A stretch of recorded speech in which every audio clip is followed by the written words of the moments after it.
Moi, je pars d'un principe de réalité. Aujourd'hui, on peut poser la question de la légitimité de la création de l'État d'Israël. C'est une question parfaitement posable. Ce n'est pas un tabou pour moi. On peut dire la création d'Israël n'est pas une création légitime dans la mesure où, au fond, l'Europe a fait payer aux Palestiniens son crime. Vous dites que les Occidentaux aujourd'hui soutiennent Israël parce qu'ils culpabilisent encore d'un crime qu'ils ont fait et qu'ils veulent aujourd'hui... Tout à fait. En fait, les Européens se sont débarrassés de leur fardeau sur des Palestiniens qui n'avaient rien à voir avec le génocide, le judéocide commis au cœur de l'Europe par le nazisme et avec la complicité ou la passivité des autres États européens. Donc les Palestiniens payent pour un crime qu'ils n'ont pas commis. Ça, c'est évident.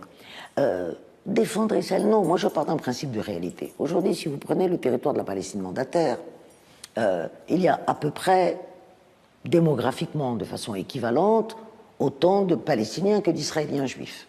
Bon. Le principe de réalité, c'est quoi? Et les Palestiniens l'ont montré, ils n'abandonneront pas leur terre. Ils se battront.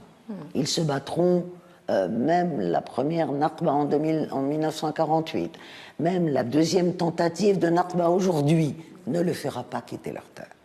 Deuxième principe de réalité, la plus grande partie des Juifs israéliens ne quitteront pas ce territoire non plus.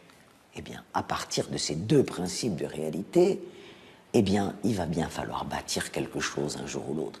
Et ce que je peux dire aux Israéliens, si j'ai quelque chose à leur dire, parce que je n'ai rien à voir avec ce pays, après tout, c'est pas parce que je suis juif que j'ai à voir avec ce pays, c'est vous ne pourrez pas vivre toujours avec une guerre sans fin.